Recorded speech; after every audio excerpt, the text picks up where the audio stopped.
Olá, o que precisa ser mudado nas regras eleitorais e no Código Penal, com que rigor o país deve tratar, por exemplo, os corruptos e os menores infratores e os usuários de drogas e os criminosos na internet? Mudanças nas ferramentas legais podem efetivamente reduzir a impunidade no país? No Senado, todos os temas relativos à legislação, à segurança pública e à política são tratados pela Comissão de Constituição, Justiça e Cidadania da Casa. Neste programa Encontros da série com presidentes das comissões, a gente recebe aqui no Museu do Senado o presidente da CCJ, senador Eunice Oliveira. Senador, muito obrigada por conversar com a gente. Eu quero começar perguntando sobre um tema que parece nevrálgico para a sociedade brasileira: a corrupção. Dados, estimativas da Fiesp apontam que o país gaste 2,3% do PIB, do Produto Interno Bruto, com a corrupção. Para se ter uma ideia, para o espectador ter uma ideia, no fim, isso dá um volume 10 vezes maior do que o país investiu em 2010, por exemplo, em toda a infraestrutura de transporte. Por que a corrupção no país parece tão descontrolada? Bom, primeiro a gente tem que respeitar esse debate que a sociedade acordou para ele, né?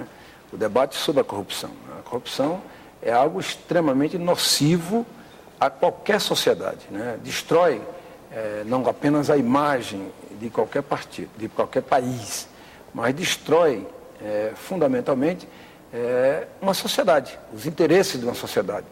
Um Brasil, um país como o nosso Brasil, ainda temos 16 milhões de brasileiros que vivem à margem total da sociedade, que há mães que não têm um pão para dar comida a um filho.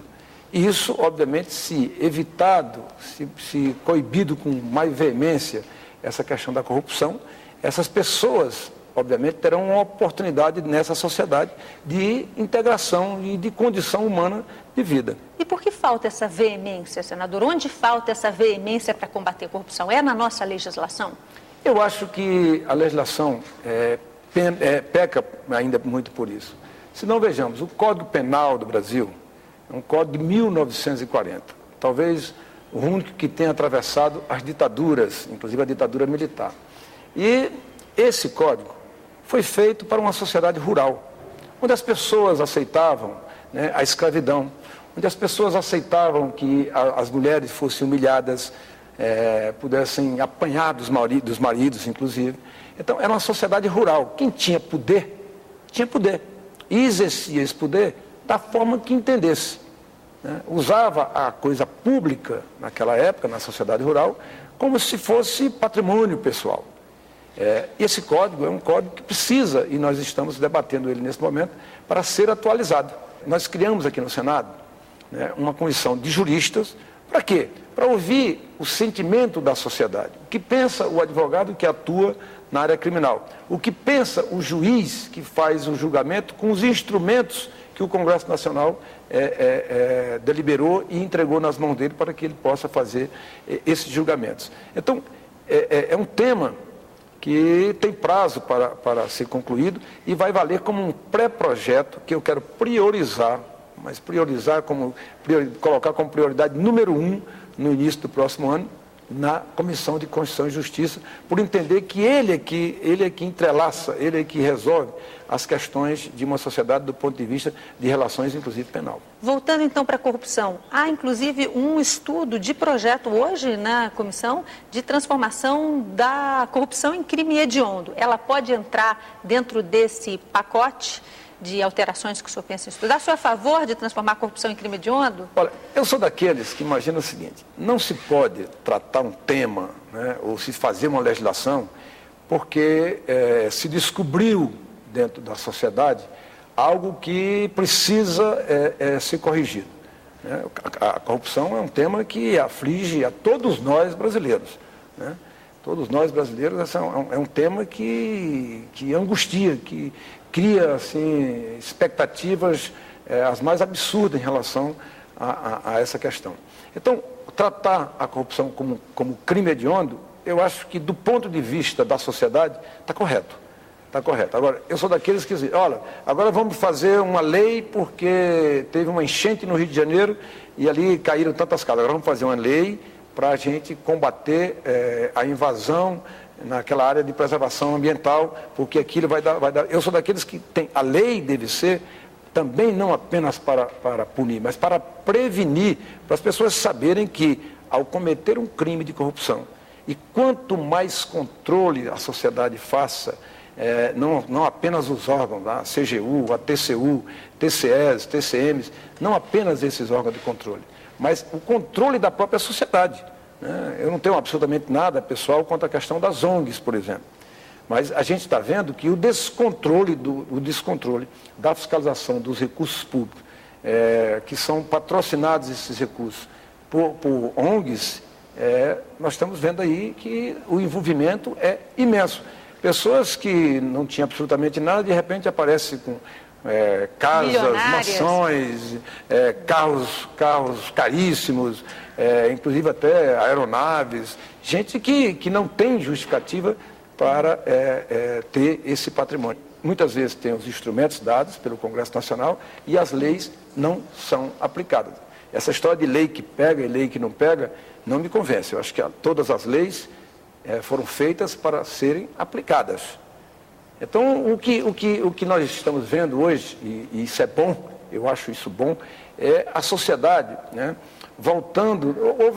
Eu fui do movimento estudantil, então eu acreditava que a gente ia para a rua e acreditava que tinha a condição humana, de enfrentarmos as baionetas, os fuzis, as metralhadoras, os tanques, com a pedra arrancada do calçamento.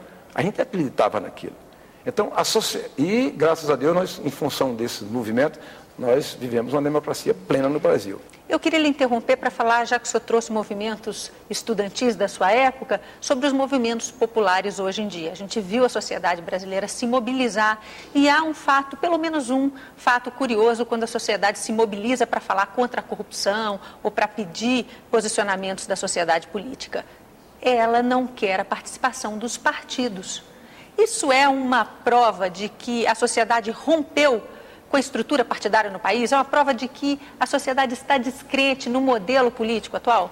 Eu acho que não, eu acho o contrário, eu acho saudável do ponto de vista de a sociedade querer, ela mesma, a sociedade, informar para o resto do mundo, para os meios de comunicação, para os partidos políticos, para os homens públicos, que muitas vezes essas pessoas, é isso que eu acabei de dizer aqui atrás, essas pessoas aproveitam o momento de uma desgraça e apresentam 50 projetos de lei, apresentam isso para poder mostrar para a imprensa brasileira que está fazendo algo em relação àquilo. Eu sou daqueles, como disse, que acho que as coisas devem ser permanentes. Não se tem que levar muito em consideração esse tipo de clamor do momento? Não, eu acho que tem, pelo contrário, eu acho que tem que se levar em consideração. Eu acho que, do jeito que eu estava fazendo a comparação, que a sociedade, nós íamos para as ruas, arrancar pedra de calçamento, quebrar ônibus, porque queríamos, achavam que aquele nosso movimento tinha que ser ouvido por alguém, e nós conseguimos ser ouvidos, e nós vivemos hoje, graças a Deus, numa democracia plena.